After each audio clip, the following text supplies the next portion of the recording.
हवा सा था वो, सर कौन था वो?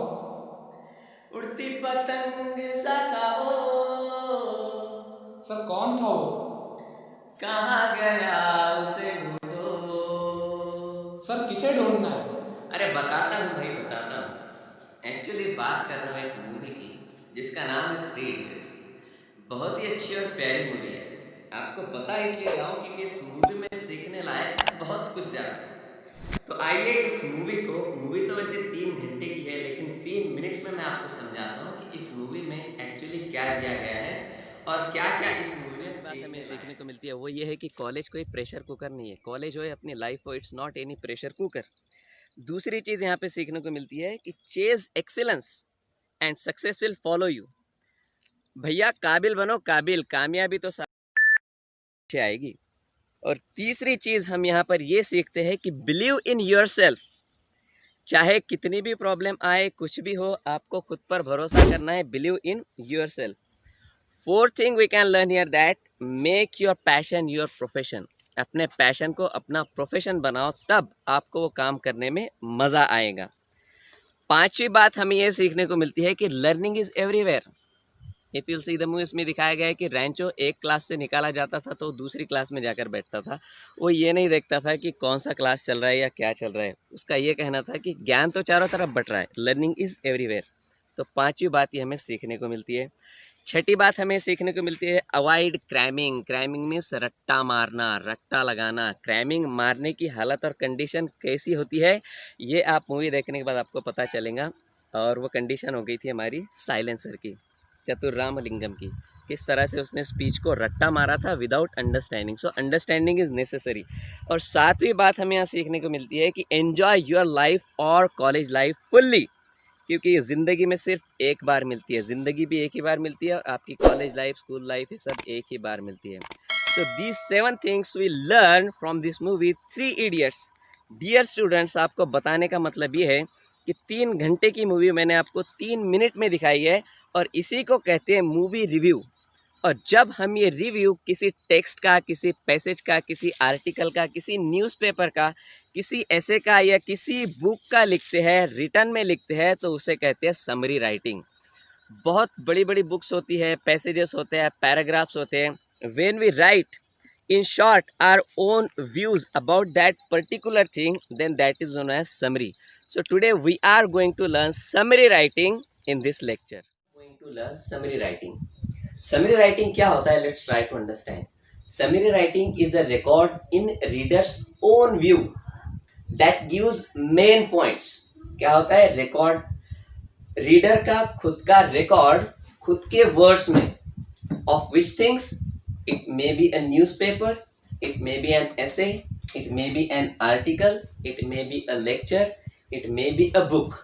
So इन चीज़ों का, रीडर्स का खुद के वर्ड्स में दिया गया जो रिकॉर्ड होता है, इन शॉर्ट में दिया गया जो रिकॉर्ड होता है, that is known as summary writing. So what is summary writing? Summary writing is a record in reader's own view that gives the main points of a piece as newspaper, article, a lecture, a passage, a chapter, or even a whole book. Dear students, let's start with very famous quote of Shakespeare, that is brevity is the soul of wit.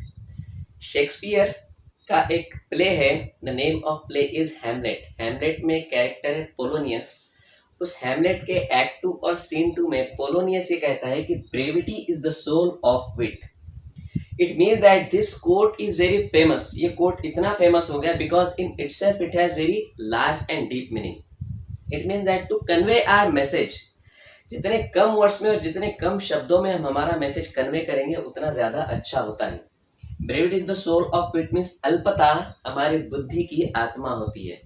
Short में बात करना हमारे दिमाग की, हमारी बुद्धि की जो है तो स्पिरिट होती है, रूह होती है, आत्मा होती है। So that's why there is great importance of summary writing in English subject. Writing an essay or writing in detail is much easier than writing summary, because summary में short में main points लिखने होते हैं. So dear students, there are some points which we have to do or have not to do. तो कुछ बातें होती है जो हमें करनी है और जो नहीं करनी है, that is known as dos and don'ts of summary writing. So let's see one by one which are do's and what are don'ts of summary writing. Very first, do's. Read and reread. It means that if any passage is given, आपको question आता है, read passage carefully and write summary of the given passage. So what we have to do? We have to read and reread the passage again. एक बार पढ़ना है और फिर से पढ़ना है, because in one time if we don't understand then it requires second time to read. So read and reread the passage. Second, what we have to do? Understand exactly what is given there. हमें क्या दिया गया है, passage किस बारे में है वो अंडरस्टैंड करना है. Second do is understand. Third one, read the instructions. Whatever instructions are given in that passage, हमें exactly क्या करना है, किसके बारे में लिखना है, that is third thing we have to do. First thing हमारी read and reread. Second thing we have to do understand. Third thing, read the instructions given carefully. Then fourth one, find exactly what you need to summarize. Exactly हमें वो ढूंढना है कि क्या summarize करना है. After reading the passage हमें ये understand करना है कि main idea क्या है और हमें किस चीज को summarize करना है. Then next thing, ask questions and identify the main idea. Of course, asking question is very important. Passage पढ़ने के बाद पूछना है कि who, what, how, when and where. If we ask this question, we can get main idea about the passage. Main idea अगर हमें आ जाएगा तो then we can summarize that passage. Then हमें बाद में लिखना है form short sentences. फिर हमें short sentences बनाना है. We have to avoid long sentences. Summary का मतलब ही है short में लिखना. So we have to form short sentences. Then connect the sentences using linkers. अब बहुत 2, 3, 4 sentences अगर एक साथ दिए हैं तो we can use linkers, connectors, conjunctions to connect those sentences. Then next we have to use redundancy. Redundancy very important. Redundancy means extra की बातें जो दी होती है. फॉर एग्जाम्पल बहुत से बार ऐसे होता है कि पैसेज में बहुत सारे एग्जाम्पल दिए होते हैं. सो ये सारी जो एक्स्ट्रा की चीजें होती है, अनइम्पोर्टेंट थिंग, अननेसेसरी थिंग होती है, those things are known as redundancy. So redundancy हमें रिमूव करना है, उसे शॉर्ट में करना है. देन उसके बाद omit details. Of course if we are writing summary then we have to omit details there. Detail को ओमिट करना है, डिटेल को निकालना है. समरी का मतलब है डिटेल को निकालना. Then at last avoid own interpretation. हाँ, यहाँ पर खुद से कुछ भी अंडरस्टैंड करके खुद का इंटरप्रेट करके नहीं लिखना है. खुद का इंटरप्रिटेशन जो है तो हमें वहां से निकालना है समरी राइटिंग से. So these are some dos of summary writing. Let's see again. Read and reread the passage. Then second, understand what exactly is given. Then third one, read the instructions. Then next, find exactly what you need to summarize. Then next, ask questions and identify the main idea. Then next we have to form short sentences. Then उसके बाद हमें क्या करना है? Connect the sentences using linkers. Then next we have to remove redundancy, means extra words, extra sentences we have to remove. Then we have to omit details. Detail जो है उसे निकालना है, omit करना है. और at last what we have to do, avoid own interpretation. हमें खुद का interpretation avoid करना है. Hope you understood do's of summary writing. So dear students, now let's see don'ts of summary writing. We have seen do's और अब हम देखेंगे don'ts. क्या नहीं करना है, क्या करना है वो हमने देख लिया है. नाउ लेट्स सी क्या नहीं करना है. So very first, don't include. Means don't include anything in summary writing. Of course summary writing में हमें शॉर्ट में लिखना है, कुछ इंक्लूड नहीं करना है. So first thing, don't include. Second thing, don't exclude. आप बोलेंगे सर इंक्लूड भी नहीं करना है, एक्सक्लूड भी नहीं करना है. सो एक्सक्लूड इंपॉर्टेंट बातें नहीं करनी है. Whatever important points are given, those important points don't exclude. Those important point don't exclude while writing summary. Include कुछ भी नहीं करना है. Exclude उसके अंदर दिए गए important points नहीं करने हैं. Don't add means we should not add anything by our own. हमें खुद से कुछ भी add नहीं करना है. Don't comment. कमेंट नहीं करना है पैसेज पे कि इसमें क्या दिया है, क्या नहीं दिया है, क्या होना चाहिए, क्या नहीं होना चाहिए, क्या क्रिटिसाइज नहीं करना है। आप ये सारी चीजें करोगे, कमेंट करोगे, it mean that we are increasing our summary writing. हमें इंक्रीज तो करना है ही नहीं, हमें कम करना है। And at last, don't give examples. In first we have seen dos में remove redundancy. Redundancy means extra चीजें निकालनी है, जैसे एग्जांपल्स होते हैं। सो यहाँ पर गिव एग्जाम्पल डोंट में भी आता है। हमें एग्जाम्पल नहीं देने हैं, बल्कि जो एग्जाम्पल उसमें दिए जाते हैं वो निकालना है, ताकि हमारी समरी और शॉर्ट हो जाए। So these are some points which we don't have to do. हमें ये नहीं करना है while writing summary. So which are those points, let's see once, एक बार फिर से देखते हैं। डोंट इंक्लूड, एक्स्ट्रा की चीजें इंक्लूड नहीं करना है। डोंट एक्सक्लूड, क्या एक्सक्लूड नहीं करना है? इंपॉर्टेंट पॉइंट्स उसमें से एक्सक्लूड नहीं करना है। डोंट ऐड, हमारी तरफ से कुछ भी ऐड नहीं करना है। डोंट कमेंट, दिए गए पैसेज पे कमेंट नहीं करना है। And at last, don't give examples, examples नहीं देना है। So hope you understood dos and don'ts of summary writing, dos and don'ts of summary writing. So dear students, now summary writing is on your fingertips. Let me give you some tricks of summary writing. 5 fingers, 5 tricks, and in 5 minutes you can write summary. Now for example, we have these 5 fingers. Let's draw here our 5 fingers like this. Maybe it's not clear, but you just try to understand what exactly I want to say here. Which 5 questions we have to ask for our understanding. Yes, okay, whatever, let's see.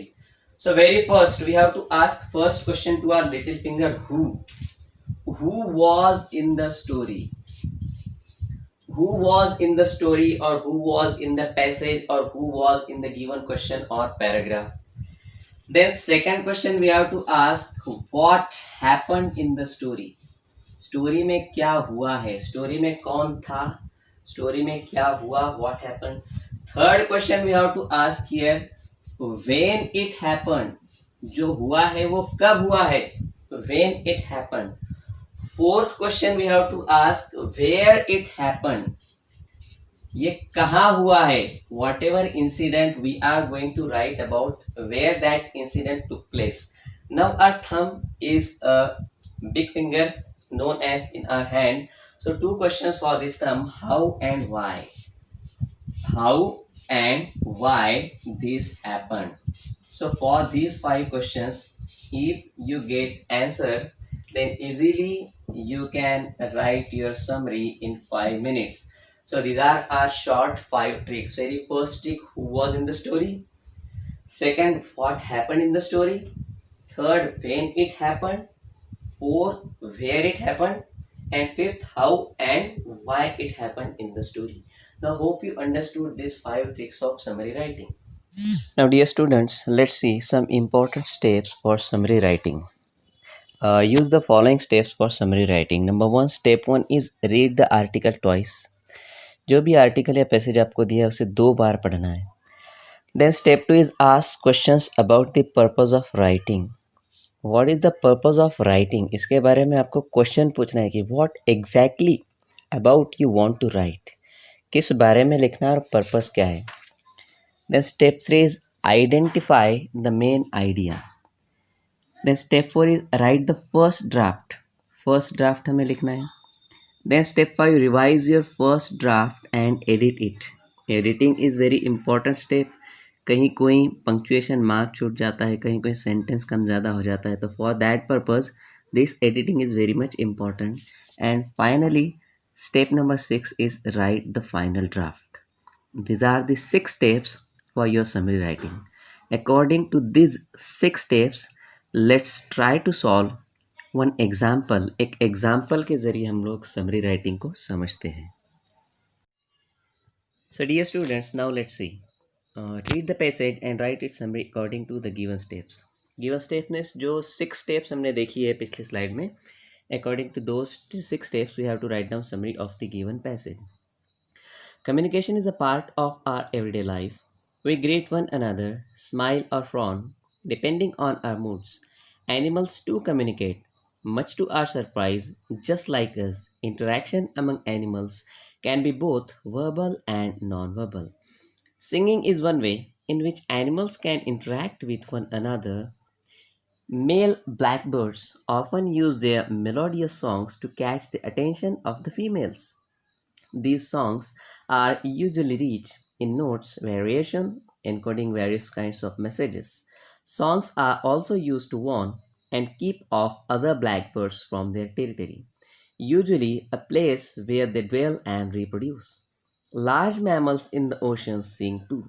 According to adventurous sailors, enormous whales groan and grunt, while smaller dolphins and porpoises produce pinks, whistles, and clicks. These sounds are surprisingly received by other mates as far as several hundred kilometers away. So this is passage. Now let's try to make its summary according to the steps given before. So dear students, now let's see summary of the given passage. So यहाँ पर सबसे पहले तो हमें ये देखना है कि passage is about what. So that will be our heading or our title. So passage is about singing birds and mammals. तो ये हमारा heading. Then let's say we communicate with each other in different ways. Similarly, animals also communicate. They sing and interact with each others of their kind. Male blackbirds use their sweet voice to catch the attention of females. These songs vary in notes and thus convey different messages. The songs also warn other blackbirds off from the area. Like birds, sea mammals also sing. Big whales groan and grunt. Dolphins and porpoises make pings, whistles and clicks. These sounds reach their mates who are kilometers away. So this is summary of the given passage by using the steps given in our lecture. So hope you understood about summary writing and अभी तक भी अगर आपने ये channel subscribe नहीं किया तो please like share and subscribe thank you take care stay home stay safe